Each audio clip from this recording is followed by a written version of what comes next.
Essentialism.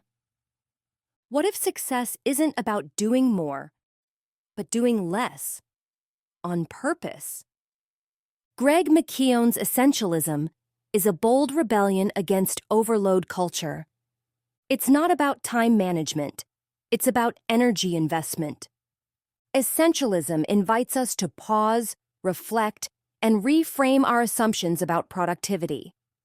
In a society that celebrates hustle and glorifies being busy, this book urges you to choose with intention, focus with discipline, and execute with clarity. This isn't a book about getting more things done. It's about getting the right things done. In a world of noise, Essentialism is your roadmap to clarity, power, and peace. Let's get focused. Chapter 1: The Essentialist Mindset. The foundation of Essentialism lies in a single powerful truth: you cannot do it all. The Essentialist accepts that life is full of trade-offs. Rather than resisting this truth, they embrace it. They ask different questions. Not, how can I do it all? But, what is the one thing I must do today that will make everything else easier or unnecessary? This mindset is a radical shift from the default setting of our culture, where saying yes is rewarded and overcommitment is normalized. Most people end up drifting, saying yes to things they shouldn't, trying to please others, and spreading themselves too thin. But an essentialist knows that success comes from discipline, not default. To live as an essentialist means to become hyper-aware of what truly matters. It means scanning your day not for how much you can cram in, but what you can eliminate to give the best of yourself to the few things that matter most. This mindset isn't just philosophy, it's a daily decision. The essentialist wakes up each morning with clarity, not chaos. They don't aim to impress everyone. They aim to make the highest possible contribution in the areas that count. From this foundational belief comes the next layer of power: the understanding that we always have a choice. Chapter 2: The Invincible Power of Choice. Essentialism reclaims one of your greatest freedoms, the power of choice. You may not control every circumstance, but you always control your response. Many people feel trapped by obligations, expectations, or invisible scripts handed down by others. But the truth is, you're never truly stuck. You just haven't exercised the muscle of deliberate choice. McKeown reminds us that essentialists don't react to life. They design it. They step back, reflect, and decide where their energy, attention, and time should go. They recognize that saying yes without thought is a decision by default, and every default decision carries hidden costs. The power of choice begins with awareness. When you catch yourself saying, "I have to," reframe it. You're choosing. Every yes to one thing is a silent no to something else, whether that's rest, reflection, family, or personal growth. The question is not whether you're making trade-offs, but whether you're making them consciously. Reclaiming this agency requires courage. It may mean letting others down or stepping away from non-essential commitments. But the reward is immense: a life you've intentionally crafted, not one you've passively inherited. This conscious choice prepares you for the essentialist's next superpower: filtering the trivial from the truly important. Chapter 3: The Unimportance of Practically Everything. Essentialists operate from the belief that almost everything is noise, and only a few things are truly vital. This is not just a mindset. It's a principle backed by the Pareto law, which suggests that 80% of results come from 20% of efforts. Most people treat every task, every email, every meeting as equally important. This scattergun approach dilutes impact. Essentialists, on the other hand, are relentless in separating the signal from the noise. They obsess over identifying the vital few, the small number of actions, relationships, or commitments that drive the biggest results. Greg teaches that not all effort is equal. It's not about working harder, but smarter, and more strategically. This chapter invites you to audit your life. Where are you spending energy that isn't yielding real value? What commitments, habits, or responsibilities could you release to create space for what actually matters? When you internalize that almost everything is unimportant, clarity emerges. Your calendar stops being a war zone. Your mind stops being cluttered. And your work becomes deeper, more focused, and far more impactful. This clarity empowers you to begin making better decisions, especially when facing life's inevitable trade-offs. Chapter 4. Trade-offs. Choose with purpose. An essentialist lives by design, not by default, and that means making trade-offs deliberately and fearlessly. Trade-offs are not a sign of weakness. They're the ultimate act of strength. We live in a world that tells us we can have it all. But the truth is, when you choose everything, you dilute everything. When you say yes to too many things, you say no to excellence. Essentialists are not afraid of this reality. They embrace it. They know they can do anything, but not everything. Choosing with purpose means recognizing that every yes carries an invisible no. Time, energy, and focus are finite resources.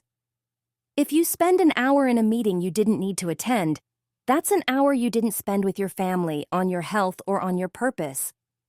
McKeown teaches that a purposeful trade-off is a conscious declaration.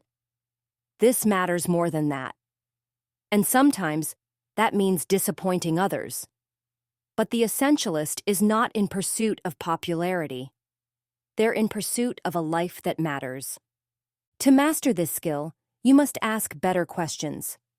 What am I uniquely positioned to contribute?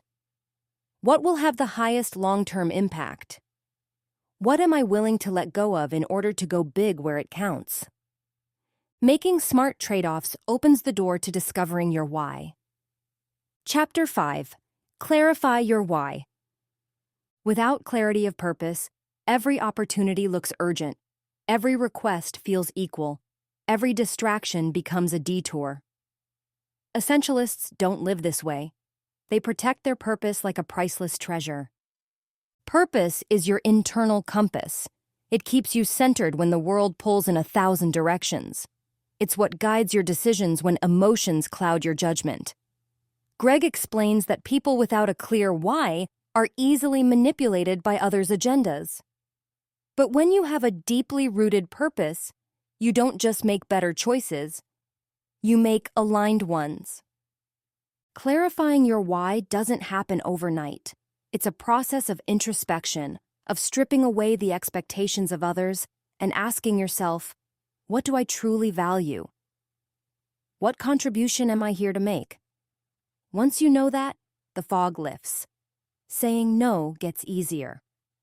Your energy finds a direction, and your work starts to feel more like a calling than a chore. Purpose isn't a Pinterest quote or a life slogan. It's the through line that gives your efforts weight and meaning. The more you align your daily actions to your deepest convictions, the more essential your life becomes. And that alignment is impossible unless you learn the most powerful word in your vocabulary. No. Chapter 6. The Power of No. No is not a rejection.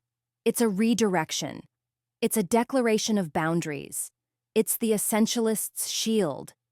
In a culture obsessed with being agreeable and available, saying no can feel rude or risky. But Greg McKeown reframes it. Saying no is an act of service. It honors your priorities. It preserves your energy. And it prevents you from becoming resentful or overwhelmed. An essentialist doesn't just say no bluntly. They say it graciously. They use empathy. They offer alternatives. But they are firm because they know that every yes, however small, adds weight to their calendar and pulls them off mission. Saying no requires courage, especially when the request comes from someone you admire, love, or work with. But the fear of disapproval must never outweigh your commitment to what matters most. Every time you protect your time, you send a powerful message. My mission matters. The more you practice saying no, the more confident and clear you become. It's not about being unavailable. It's about being unshakable. And with that clarity and strength comes the freedom to focus. Chapter 7. Focus is a superpower. Focus isn't just a skill, it's a competitive edge. Essentialists guard their focus like their life depends on it, because in many ways, it does. Greg teaches that the modern world is engineered to fragment your attention. Notifications, emails, meetings, multitasking. All these things pull you away from deep work and meaningful contribution. Essentialists fight back by creating space for focus. They block time on their calendars for uninterrupted work. They eliminate distractions, reduce commitments, and prioritize one task at a time. Focus is not about squeezing more in. It's about immersing more deeply in less. In these moments of deep focus, flow happens. Ideas crystallize, solutions emerge, impact multiplies. When you protect your focus, you protect your genius. The truth is, if you're always responding to the urgent, you'll never do the important. Focus is not a luxury. It's your lifeline to living and working on purpose. But you can't focus if your environment doesn't support it. Which brings us to the next chapter, creating space to think. Chapter 8, create space to think. Thinking is a lost art. In a world that glorifies action, essentialists carve out time for reflection. Greg emphasizes the importance of white space, mental, emotional, and physical. When you're always in motion, your mind never gets a chance to connect dots, process emotions, or access insight. Silence isn't empty. It's full of answers. White space can be as simple as a morning walk without your phone, a half hour with a journal, a tech-free lunch break. These micro-pauses create room for big insights. They lower stress, increase clarity, and allow you to reconnect with your internal compass. When you don't give yourself space to think, you operate on autopilot. You react, you drift, you follow the crowd. But when you stop, truly stop, you gain perspective. You see where you're off course, and you make intentional adjustments. White space isn't a reward. It's a requirement. And when you consistently create it, you begin to design your life, not just survive it. Chapter 9, Design a Life That Matters. Essentialism isn't a productivity hack. It's a philosophy of living. It's about designing a life that reflects your values, amplifies your strengths, and aligns with your deepest purpose. Greg closes the book with a call to live intentionally, to stop drifting and start directing, to stop settling for busy and start building something bold and beautiful. Your life is your responsibility. Your energy is your currency. Your focus is your force multiplier. Designing a meaningful life starts with clarity. Then comes courage. To say no, to disappoint others, to leave comfort zones. And finally comes commitment. To follow through, stay true, and keep choosing the essential path. You don't need to do everything. You need to do the right things.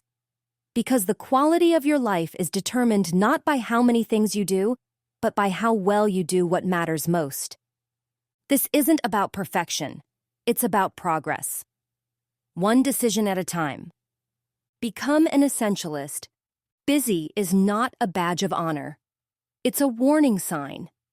The essentialist plays a different game. Do less, but do it better. and build a life that actually matters. This was Essentialism by McKeown. Brought to you by Success Resources Books Insights. You don't need to become more. You need to become present. This is more than mindset. It's a mission. Keep seeking. Keep growing. Keep giving. And together, let's make the world rich again.